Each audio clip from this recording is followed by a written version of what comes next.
Bonjour, heureux de vous retrouver pour cette troisième et dernière émission de notre opération Questions à la laïcité. Je vous rappelle en deux mots de quoi il s'agit, au cas où vous n'auriez plus présent à l'esprit. Nos amis du mensuel Espace de Liberté et nous-mêmes, nous nous sommes dit qu'il y avait dans la population en général et dans la mouvance laïque en particulier, un certain nombre de questions importantes qui se posaient. Ces questions, nous avons suggéré qu'on nous les pose, soit devant la caméra, soit par écrit, ce qui a été fait. Et certaines de ces réponses, vous les avez obtenues au cours des deux émissions précédentes, il y a 2 mois et le mois dernier. Les thèmes abordés étaient, d'une part, la confiance que l'on pouvait encore accorder à nos institutions, et éventuellement les modifications que l'on pouvait souhaiter. La deuxième série de questions abordait le cas particulier de la Belgique, qui est tout de même très, très complexe, pour ne pas dire confuse, dans ses structures, dans sa diversité, dans les tendances philosophiques, confessionnelles, linguistiques, que sais-je encore, que l'on y observe, ce système des piliers, comme on dit quelquefois. Et enfin, nous en arrivons aujourd'hui à une troisième interrogation qui peut-être va plus loin. L'originalité de notre émission d'aujourd'hui, c'est que les questions auxquelles nous allons apporter des réponses, auxquelles plutôt les experts que nous avons sollicités apporteront des réponses, ne sont pas des questions qui ont été posées face à la caméra, mais bien des questions qui ont été envoyées soit par lettre, soit par fax, soit par email, comme on dit aujourd'hui, à Espace de Liberté. Alors, quel est le sujet que nous abordons aujourd'hui? Eh bien, c'est un sujet finalement assez grave. Tout laïc fonde évidemment son attitude sur un certain nombre de valeurs, des valeurs auxquelles il se réfère, d'aucuns diraient auxquelles il croit. Une valeur clé, c'est le progrès. C'est une valeur héritée de la fin du XVIIIe siècle, du siècle des Lumières. Mais le progrès, qu'est-ce que c'est exactement? Et est-ce que, à l'époque qui est la nôtre, ce progrès représente encore vraiment une valeur? Je crois que la notion de progrès a été un petit peu notre religion, effectivement, pendant 2 siècles, et que nous sommes passablement désemparés face aux promesses que nous avons bien voulu mettre dans le progrès. Je pense depuis le siècle des Lumières, depuis lequel cette espèce de triangulation progrès, raison et sujet pensant ont tout à fait orienté les activités de l'homme, et y compris ses croyances dans le fait que la maîtrise des choses de la vie et des choses tout court était sans fin et allait lui permettre une libération sans nom et sans fin également, et que pour le moment nous déchantons superbement à l'égard de cela. Si l'on parle du progrès des sciences et des techniques, il est évident qu'en soi, il est incontestable. Si c'est une critique globale de la société, des valeurs, de la morale, de la philosophie, de l'art, il faut chercher un peu plus loin. Nous pouvons dire en histoire des sciences que la science est en fait le seul processus cumulatif. Nous pouvons dire certainement que le plus stupide étudiant d'aujourd'hui en sait plus que le plus grand savant de l'époque de Louis XIV. Ça, c'est certain. Nous ne pouvons pas dire qu'un Modigliani est plus beau qu'une fresque de Lascaux. Nous ne pouvons pas dire que Luther était plus moral que Bouddha. Nous ne pouvons pas dire que Satie est plus beau que Roland de Lassus. N'est-ce pas? Donc là, il faut toujours soigneusement éviter ce modèle totalitaire du progrès qui part d'une chose incontestable qui est le progrès des sciences et des techniques pour aborder d'autres domaines où les points de référence ne sont pas les mêmes. J'aurais plutôt tendance à penser que ce qui est le progrès moral est principalement le fait que l'homme continue à se poser des questions morales et à laisser en débat une série les questions du sens, les questions importantes qui se posent à ce qu'est le sens de l'existence d'une part, mais aussi plus largement le sens et l'orientation des activités collectives.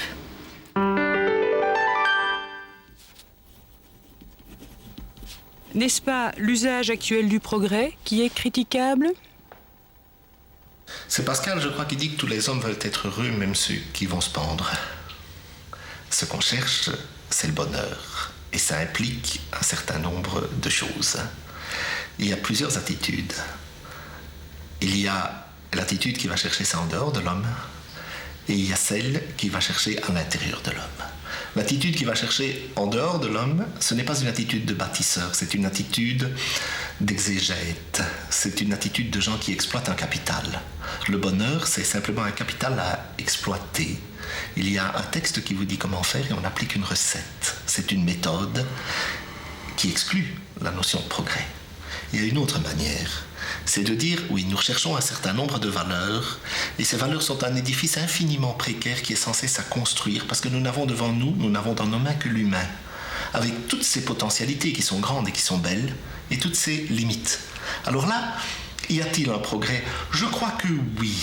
Mais il est infiniment lent, infiniment précaire, il prend des fausses routes, il aboutit à des impasses, il se ramifie, il revient en arrière, il se trompe, il devient fou, il devient pervers. Et malgré tout, ça avance, mais ça peut chaque fois être remis en question. C'est une histoire d'amour. C'est une histoire d'amour où tout est sans arrêt à reconstruire, parce qu'on n'a que l'humain. Le grand problème que nous avons dans notre société, c'est que pendant un certain nombre de décennies, certainement, on s'est de plus en plus axé en termes de conception du progrès vers le résultat en termes de bien-être matériel. Et tout le reste, on a commencé à le négliger de plus en plus. Et c'est vrai qu'en termes de bien-être matériel, si on regarde le progrès en termes de biens et services disponibles sur la planète Terre, là on peut dire, je pense sans ambiguïté, que la création de richesses est extraordinairement élevée et de plus en plus élevée, même s'il y a un certain ralentissement de cette création de richesse qui se fait. Mais d'autre part, ce qu'on doit bien constater, c'est que finalement, l'objectif de l'organisation économique de la société, c'est quand même le mieux vivre. Et que de ce côté-là, on a ce sentiment de quelque part d'ambiguïté, d'une part où le progrès technique reste extrêmement positif, mais d'autre part, le mieux vivre, du côté de mieux vivre, on a plutôt une dégradation. Je pense que beaucoup de gens se diront insatisfaits par rapport à l'évolution de la société, alors que au début des années 60, par exemple, il y avait un énorme espoir quant au gain de la productivité, aux effets sur le mieux vivre de chacun. Je pense que l'histoire retiendra le dernier siècle, la dernière moitié du XXe siècle comme une période d'âge d'or. Pour autant qu'il y ait encore des livres d'histoire plus tard, il me semble qu'on l'appellera sans doute une période, oui, un âge d'or. Je ne sais pas si nous sommes vraiment bien conscients de ce qu'aura été d'extraordinaire ce demi-siècle, je parle de l'après-guerre, en gros dans nos pays, où nous avons vécu en économie de paix, en croissance économique, en tout cas pendant les 30 Glorieuses, et avec un système, il faut bien employer ce terme-là, un système de solidarité intergénérationnelle et basé sur les revenus du travail, qui a permis, comme dans aucune autre période au monde, d'assurer le plus près possible une réalisation concrète ou une concrétisation en tout cas de la notion de justice et d'équité en matière de redistribution, de distribution des richesses et de redistribution des richesses. Et évidemment, c'est cela qui est en train de se déliter, qui est en train de se détricoter et de nous mettre dans un chaos, en tout cas en termes de référence, qui est assez intense et qui demande que nous nous posions des questions fortes, aussi intenses que la période. Mais c'est vrai que la première condition dans toute société, c'est d'avoir un climat qui soit favorable au progrès technique. Est-ce qu'on a des inventeurs, oui ou non, dans la société? Est-ce qu'on a de la recherche et du développement? Si on dit oui à la première question, ça ne veut toujours pas dire que vous allez pouvoir transférer ce progrès technique en termes de mieux vivre pour chaque citoyen. Ça n'est pas garanti. Mais la première condition de bien-être doit quand même être réalisée. Une fois qu'elle est réalisée, je pense que ça reste le cas dans nos sociétés, comment ça se diffuse entre les gens jusqu'au niveau de la personne individuelle. Là, je dirais que nos sociétés sont fortement malades. L'histoire, n'est-ce pas, ne donne pas de leçons, mais elle nous fournit un matériau d'un choix immense, d'une qualité inégalée pour appréhender l'humain dans toutes ses dimensions, parce que tout l'humain y est représenté. Et si l'on compare, on voit malgré tout qu'il y a aujourd'hui une sorte d'émergence d'une conscience collective qui considère comme inadmissibles des choses qui, il y aurait seulement 100 ans, étaient indifférentes.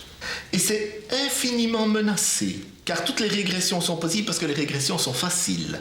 Elles sont infiniment plus faciles que le progrès, comme vous le dites, de la société sur la base d'un certain nombre de valeurs. Le totalitarisme a ceci d'agréable et de facile qu'il est simple.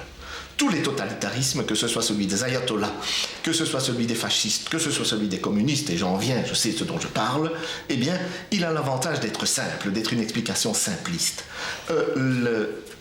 La conscience et la participation au progrès de la société, au progrès des valeurs, eh bien, ça passe par une conscience aiguë de notre précarité. Je dirais que ce n'est pas le progrès, c'est le mythe de Sisyphe.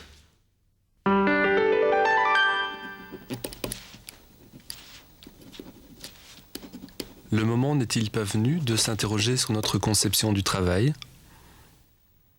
Je pense qu'il est plus qu'urgent et impératif d'aborder vraiment la question de fond, d'oser s'interroger sur ce que signifie dans notre culture contemporaine de fin de millénaire le travail, le mot travail. Toute notre organisation sociale est faite en fonction de cela. On a le choix entre deux statuts. On est travailleur ou on est non-travailleur pour différentes raisons. On est trop jeune, trop vieux, malade ou plus encore maintenant, il n'y a pas d'emploi tout simplement. Je crois qu'il y a une variable qui est très importante, c'est l'évolution de la durée du travail.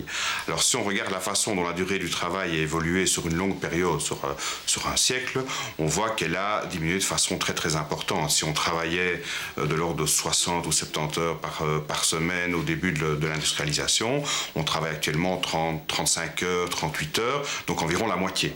Mais ce qui est surtout frappant, c'est que depuis le milieu des années 70, depuis 1975, ce rythme de réduction de la durée du travail s'est considérablement ralenti. Et qu'en fait, si on avait poursuivi la réduction de la durée du travail au même rythme dans les années postérieures à 75 que ce qu'on a connu dans les années 50-75, on serait actuellement environ à 32-33 heures par semaine dans l'ensemble du secteur d'activité.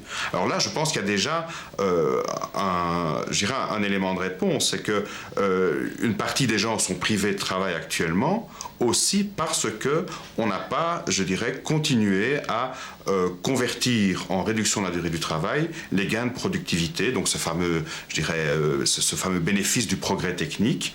On a, si vous voulez, ralenti la conversion de ces gains de progrès technique en réduction de la durée du travail. Ce qui explique, à mon sens, en partie l'importance actuelle du stock de chômeurs que l'on connaît en Belgique. Il me semble que même dans le refus d'une partie des jeunes à entrer dans ce qui leur apparaît comme le monde du travail contraint et éreintant des générations précédentes, on peut y voir une force vive qui est de nature à redéfinir ce qu'est la place du travail dans la construction de l'identité sociale et dans l'intégration sociale également. C'est une confiance dans cette extraordinaire résistance à un monde passé, sans avoir précisément les outils, les ready-made concepts et les idéologies toutes faites d'antan, mais d'une résistance à entrer dans un monde qui proclamait, par exemple, que le travail, la libération vient du travail. Et il me semble que ce qui est en train de se dessiner dans la jeune génération, je dirais les jeunes de 20-25 ans, que la libération viendrait du fait de donner sens à ce que l'on fait, ce qui est peut-être un petit peu perdu pour le moment et qui n'était sans doute pas perdu il y a un demi-siècle avec des générations bâtisseuses. Pourquoi un chômeur n'a-t-il pas droit à une image positive et à la dignité ? Il est vrai qu'assez souvent, l'opinion publique, ça c'est en train de changer, enfin, continue à considérer que pas mal de chômeurs sont en fait presque des quasi-délinquants. Et la manière dont ils sont traités, par exemple, disons, la CAPAC, pour ne pas la citer, montre quand même qu'on n'a pas beaucoup de considération pour des gens dont beaucoup, pas tous, se trouvent dans cette situation à la suite de ce qu'on appelle des rationalisations, n'est-ce pas ? Quand M. Schweitzer ferme Vilvoorde, alors que Vilvoorde est une société tout à fait performante, comme on dit, de haute qualification, et qu'on apprend apprend un an après qu'on va construire une usine pour faire la même chose à Moscou, les travailleurs de Vilvoorde sont absolument innocents de ce qui leur arrive. Et je crois que là aussi, il y a toute une pédagogie sans doute de la part des pouvoirs publics ou des syndicats ou d'autres pour expliquer cette chose, pour ne pas faire reporter le poids de la responsabilité de l'absence de travail sur le chômeur.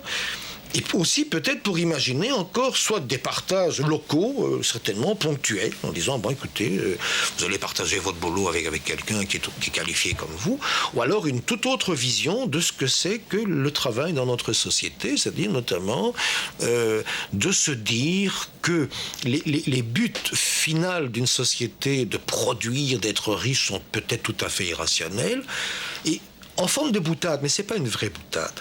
C'est de rappeler quand même cet excellent texte du propre beau-fils de Karl Marx, Paul Lafargue, qui s'appelle « Le droit à la paresse ».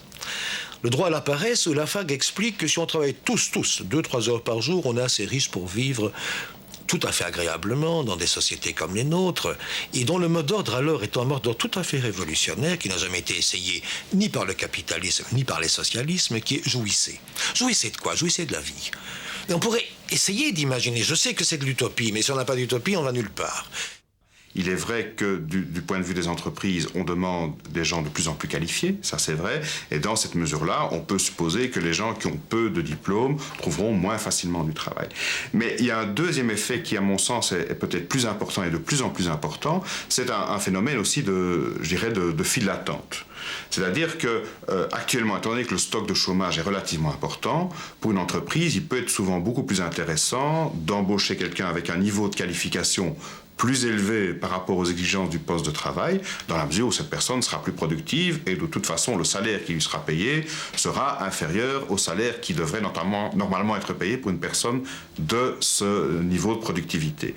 Et il y a une série d'études de plus en plus nombreuses qui ont été faites en Angleterre, en Espagne et en France, qui montrent que ce taux de ce qu'on appelle de suréducation peut avoisiner les 30% dans les catégories jeunes, je dirais, de la main-d'œuvre, donc parmi les gens nouvellement embauchés. Donc, clairement, à ce moment-là, vous avez évidemment le fait que les gens qui sont les moins qualifiés se retrouvent sans embauche. Non pas parce que la demande de travail pour des gens peu qualifiés affaiblit, mais surtout parce qu'on préfère engager des gens plus qualifiés, même pour des postes de travail demandant peu de niveau de qualification. Donc il y a à l'égard du travail, à l'égard des gens qui sont hors travail, qui leur peuvent y rentrer, à qui on peut confier des travaux, mais pas sous la forme, disons, d'assistance ou de charité publique, comme autant l'Église catholique régentait la pauvreté. Il y a à l'égard de ces personnes des considérations qui sont du genre « ouvrez nos ghettos et permettez-nous ». Je trouve qu'une grosse partie des sommes allouées au contrôle pourrait être allouée justement à la mise en place de structures de formation, mais pas de formation professionnelle. Je veux dire, je suis chômeur, j'ai envie d'apprendre l'accordéon. Ben, apprenez-moi l'accordéon et je vais être heureux et je vais animer les bal-musettes de mon quartier. Je vais faire revivre mon quartier à travers un bal-musette. C'est peut-être mieux que de faire la chasse aux abus, comme on dit toujours, et de voir si on a pointé régulièrement, si on n'a pas un petit travail au noir, si on n'a pas repeint le plafond de la voisine, ce qui est interdit, enfin des choses de ce genre. Ça coûte peut-être beaucoup plus cher que d'apprendre l'accordéon aux gens. Pourquoi, avec les moyens dont notre monde moderne dispose, ne peut-on nourrir tout le monde ? La première constatation qu'on a au niveau du monde, en gros, c'est que la croissance économique des pays moins développés est plus rapide que la croissance économique des pays développés. Et donc il y a, si on peut dire, un phénomène de rattrapage. Pourquoi est-ce que le rattrapage se fait fondamentalement ? Il se fait principalement par la diffusion de nos technologies, nos techniques de production vers ces pays. Donc l'internationalisation, ce n'est pas simplement le commerce qu'on fait, mais c'est aussi les échanges d'idées, les échanges de techniques de production qui se font au niveau du monde. Bien ou pas bien, c'est clair qu'il y a beaucoup à dire, mais ça se produit quand même. Donc il y a un phénomène de rattrapage. Dans nos économies, le rattrapage, on le voit de façon négative, mais jusqu'à présent, ce n'est pas une chute de nos pays qui serait d'autre part compensée par une augmentation, une accélération des autres. Ce n'est pas un jeu à somme nulle, où il y a un gagnant et un perdant. On est tous gagnants entre grands continents. Mais, au niveau de nos sociétés, à l'intérieur de nos sociétés, là il est clair que même si l'Europe est gagnante, par exemple, pour prendre un exemple, qu'il y a des Européens qui sont sans aucun doute perdants. Ah, naturellement, la Terre s'est laissée pour compte. Écoutez, il y a pour le moment des espèces de terra incognita qui se recréent. Les universités d'Afrique, par exemple, où il y a eu là une éclosion prodigieuse de jeunes talents, de gens intelligents, d'idées nouvelles. Ils sont maintenant dans une misère telle, ils sont tellement asservis aux impératifs du quotidien, qui ne peuvent plus travailler, qui ne peuvent plus penser, qui ne peuvent plus faire de recherche, et qui basculent les uns après les autres dans la marginalité mondiale. Alors, il y a une chose il y a une sorte de théorème, n'est-ce pas, qui a été développé par les sociologues américains qu'on appelle le Matthew Effect, l'effet Saint-Matthieu. Il est dit en l'Évangile selon Saint-Matthieu, à ceux qui possèdent beaucoup, il sera donné davantage. À ceux qui ne possèdent rien, il sera repris même ce qu'ils avaient.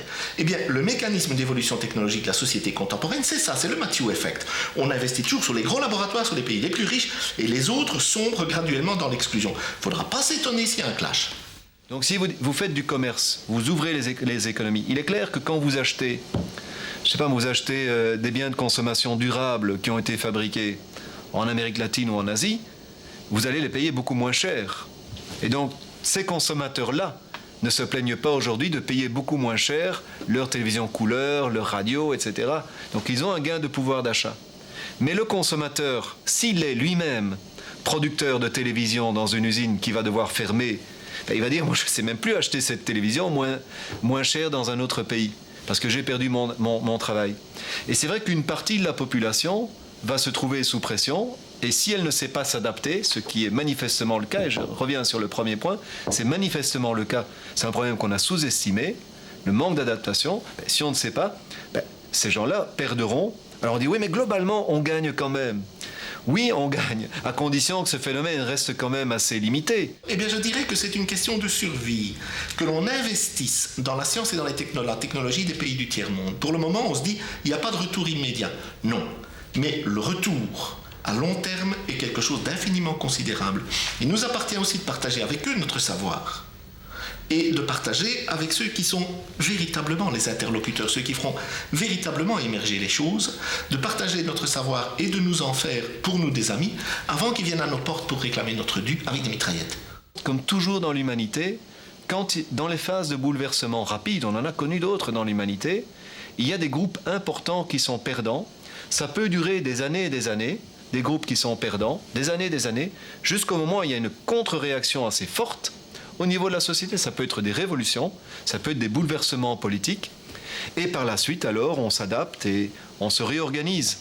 Je dirais que ce que nous espérons faire maintenant et qui marche mal, c'est de pouvoir éviter ces phases de forte cassure dans la société qui aboutissent, je ne dirais pas jusqu'à la révolution, mais qui aboutissent à des bouleversements et un monde qui est meilleur par la suite. On devrait mieux pouvoir gérer ces problèmes plutôt que d'attendre une catastrophe. Voilà, l'opération Question à la laïcité s'achève. Ainsi donc, pendant 3 émissions, étalées sur 3 mois, pendant 3 numéros d'Espace de Liberté, nous avons recueilli vos questions et nous avons essayé d'y apporter des réponses intéressantes.